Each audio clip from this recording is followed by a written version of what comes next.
warahmatullahi wabarakatuh. Perkenalkan, saya Indah Anggraini, bisa dipanggil Indah. Saya merupakan salah satu mahasiswi agribisnis angkatan 2019.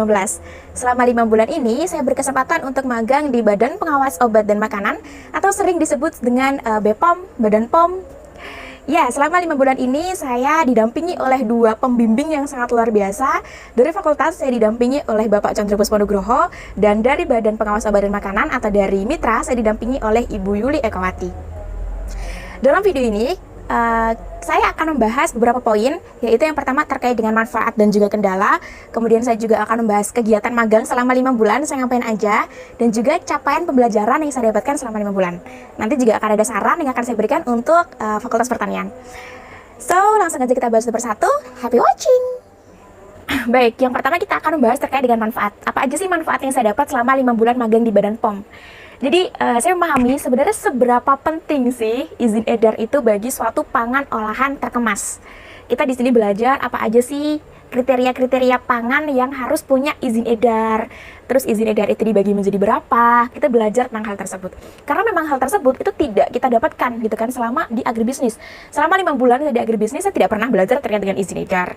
Saya tidak pernah belajar terkait dengan kalau suatu pangan tuh nggak dapat izin edar, itu apa aja sih hal-hal yang akan mengancam konsumen. Seperti itu kita tidak belajar tentang itu. Tapi di sini saya mendapatkan hal itu. Kemudian kita juga diminta untuk komunikatif. Kita sangat amat diminta untuk komunikatif karena mau tidak mau kita akan terjun ke lapang. Kita akan menghadapi UMK, usaha mikro kecil. Kita harus bisa menyampaikan apa yang seharusnya kita sampaikan. Seperti itu. Jadi manfaatnya sangat amat banyak karena kita benar-benar belajar hal-hal yang belum pernah kita pelajari sebelumnya. Mungkin di agribisnis kita belajar terkait dengan marketing, kita belajar terkait dengan pasca panen, seperti itu kan. Mungkin marketing yang kita belajar ya 7P, 4P, segmentation, positioning, targeting, gitu kan. Tapi kita tidak belajar terkait dengan apa aja sih yang wajib gitu untuk suatu pangan gitu kan. Karena memang seperti yang kita tahu, pangan memang kan suatu hal yang tidak jauh dari pertanian, tidak jauh dari pasca panen.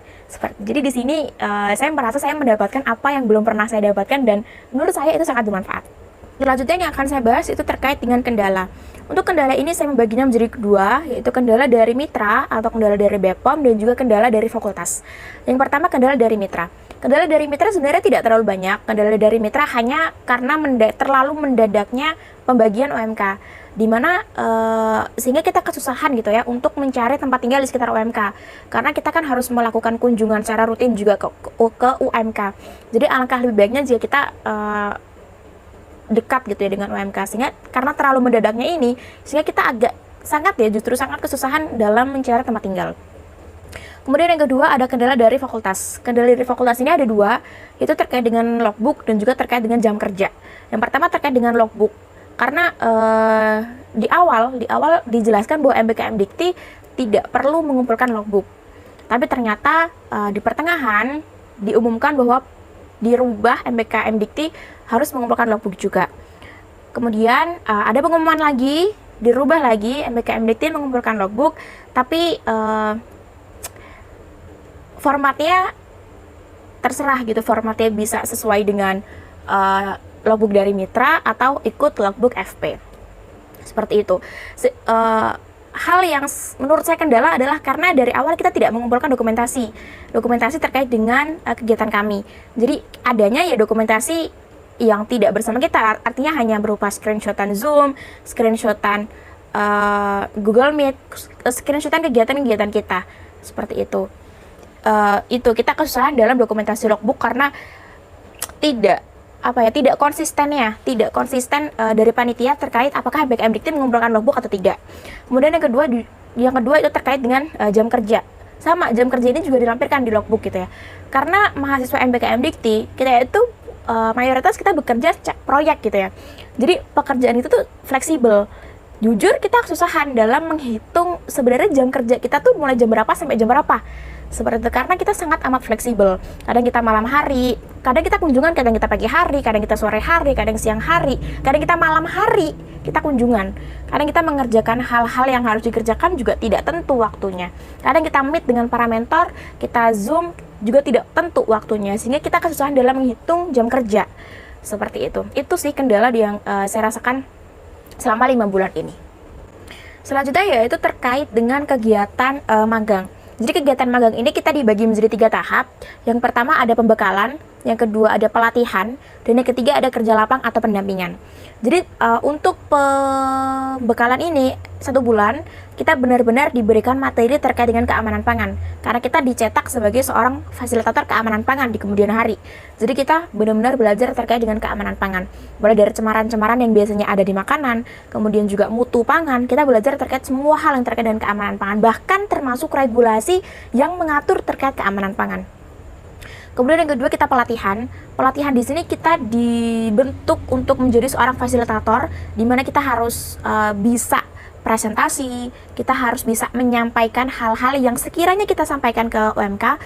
Kita diminta untuk dapat membuat form jaminan mutu, kita juga diminta untuk membuat dokumen CPOB, kita juga diminta untuk membuat SOP yang nantinya akan diberlakukan di UMK. Pembekalan kita 1 bulan, pelatihan kita 1 bulan. Kemudian selanjutnya ada kerja lapang atau pendampingan. Pendampingan ini kita lakukan kurang lebih 3 bulan. Apa aja sih yang kami lakukan gitu. Jadi yang pertama kita melakukan gap assessment. Jadi kita menilai menggunakan form, kita menyebutnya form 68. Seperti ini formnya. Jadi kita melakukan gap assessment, kita menilai 68 klausul yang ada di dalam form 68 apakah sudah sesuai sarana-sarana yang ada di UMK, dokumentasi-dokumentasi yang ada di UMK. Dokumentasi ini tidak hanya berupa foto, tapi berupa dokumen seperti SOP, kemudian juga ada form, ada rekaman, seperti itu ya. Jadi kita menilai apakah sudah sesuai dengan form 68 gitu.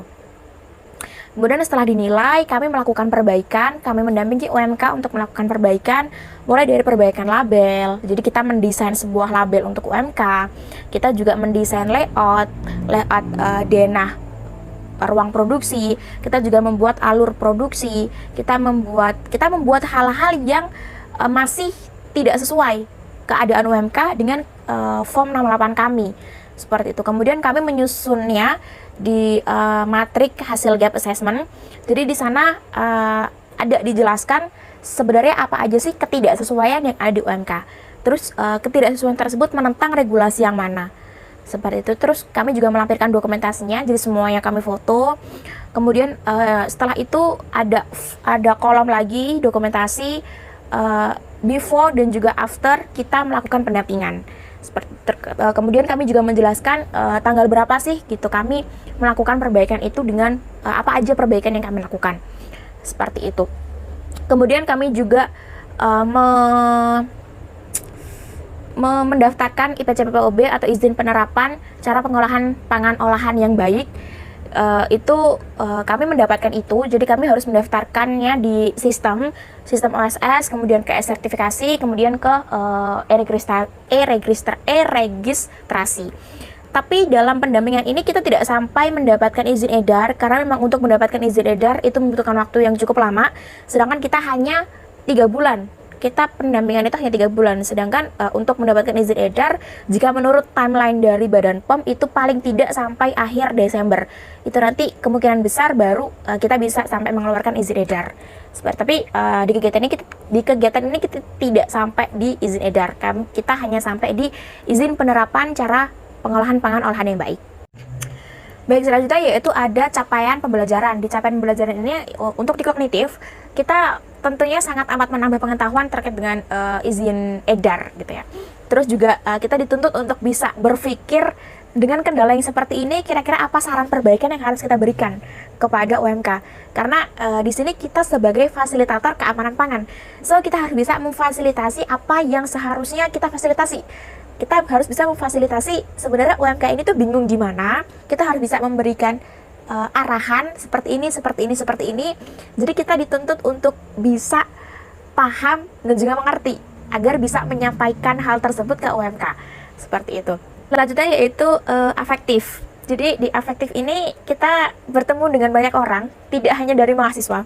Kita juga bertemu dengan sesama mahasiswa, kita bertemu dengan UMK, kita bertemu dengan pegawai-pegawai BPOM, sehingga kita harus bisa beradaptasi dengan semuanya, dengan segala situasi.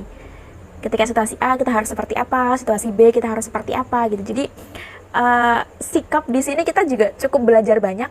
Karena mungkin kalau belajar di fakultas, kita belajar di kelas, kita hanya menghadapi mahasiswa, kita hanya menghadapi dosen gitu ya.